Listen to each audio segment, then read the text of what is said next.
Hello, friends. Robert Bevan here, author of the Caverns Creatures series of comedy, fantasy novels, and short stories. With me is Sam West, and today we're talking about the feat Dual Wielder. Oh yeah.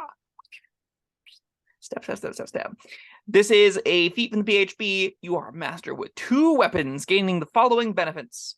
+1 AC while you are wielding a separate melee weapon in each hand. You can use two-weapon fighting when one of the one-handed weapons is not light. You can draw or stow two one-handed weapons when you normally be able to only draw or stow one. All right. This is a little confusing. Why? Because it feels like, all right, what's the difference between this and two-weapon fighting?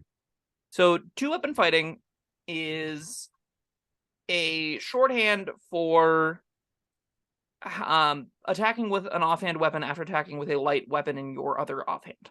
So normally the prerequisites for making an attack with your bonus action in your offhand is that you've attacked with a one-handed light weapon in your main hand.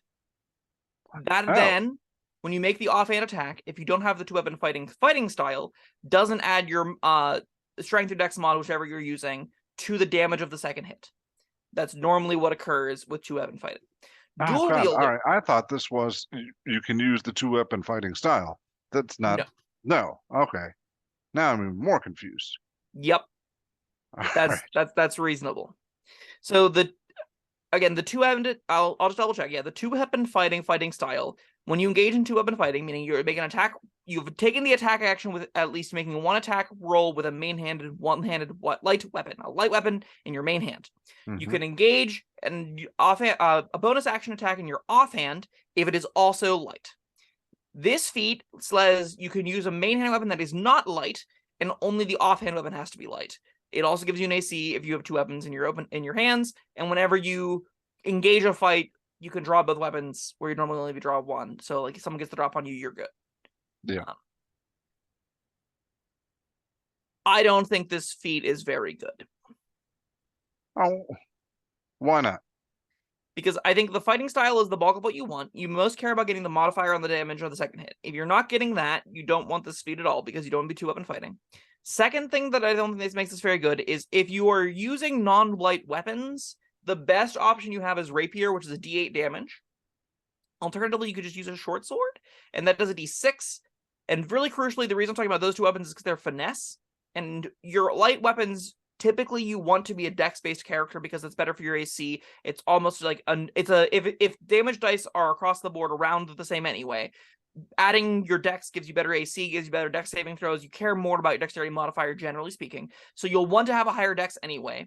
And going from a D6 to a D8 isn't really that big of an impact for a whole feat.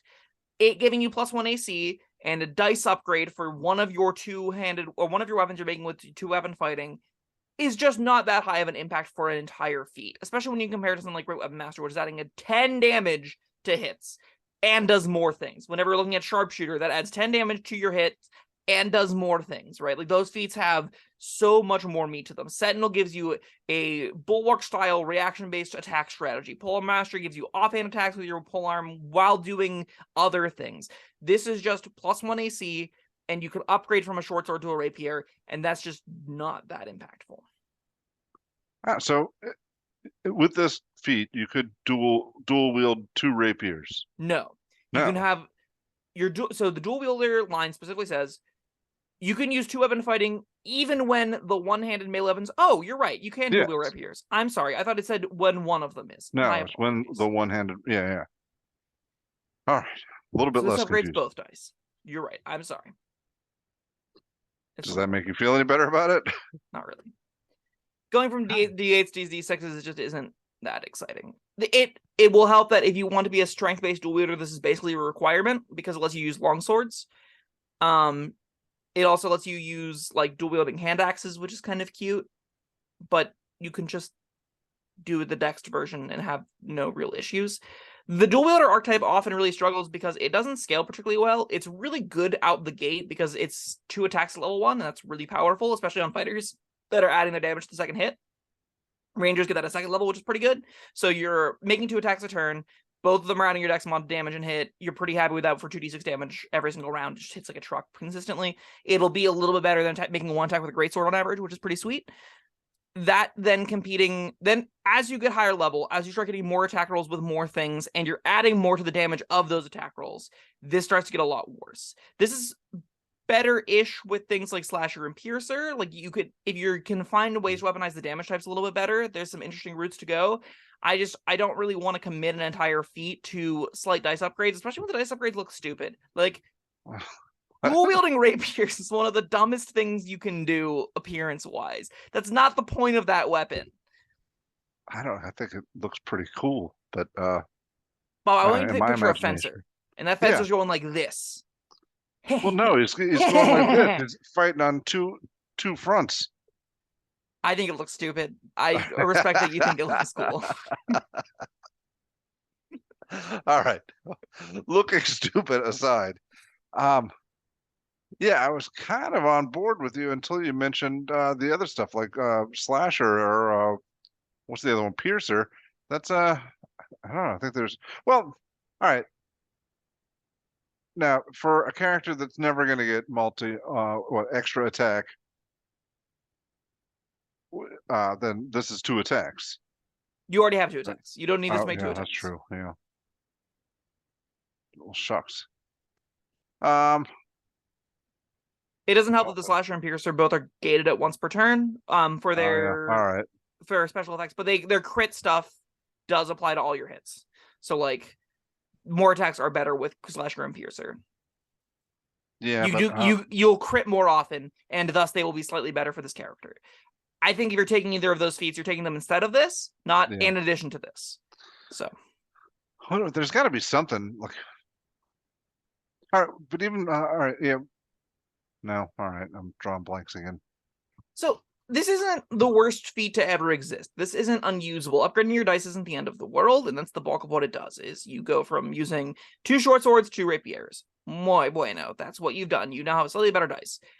That isn't a replacement for magic weapons, especially. That isn't often going to be in games that are... If you get a magic rapier, then sure, even better.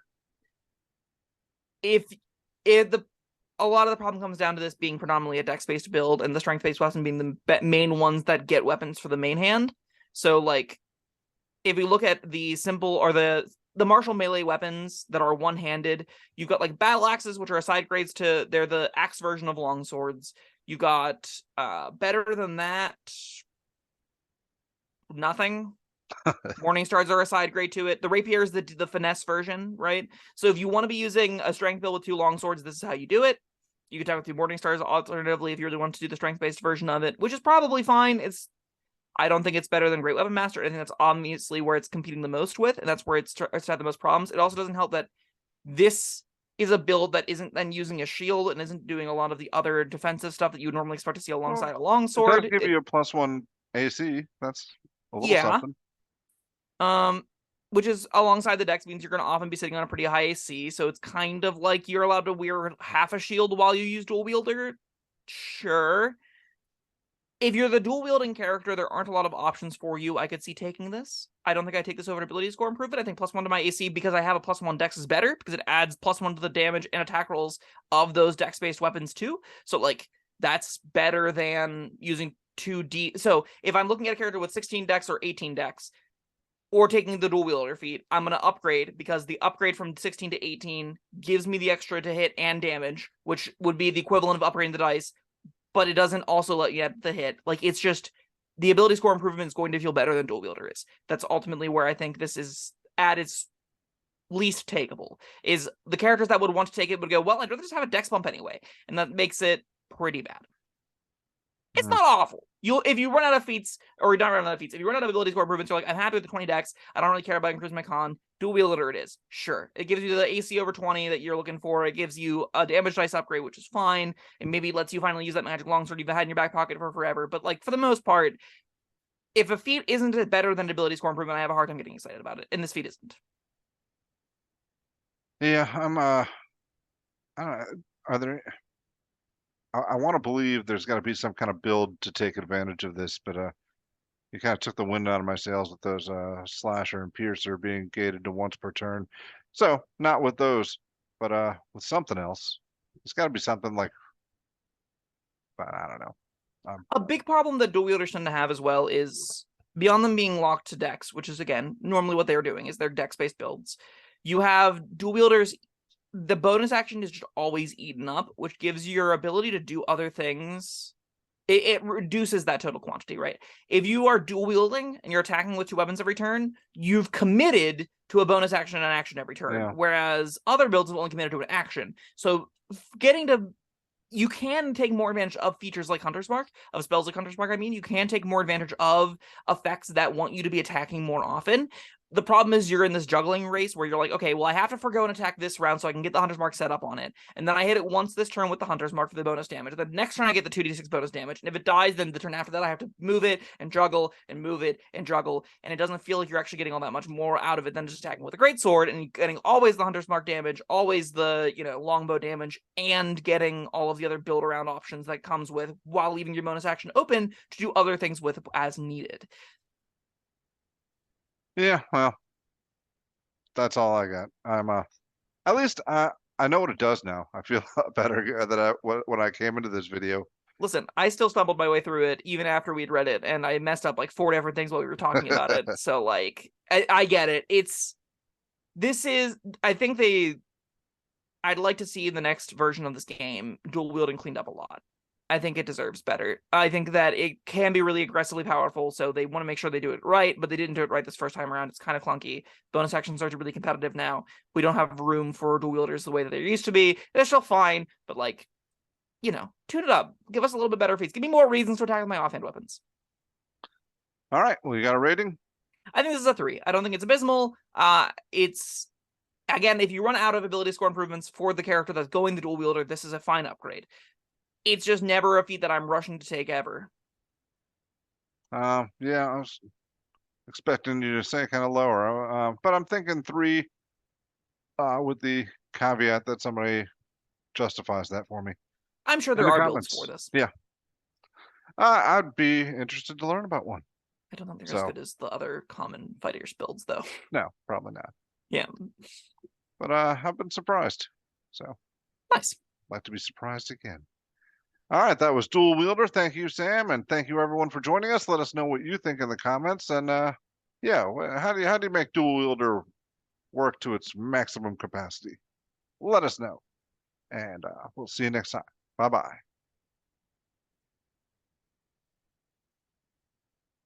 Thank you for watching.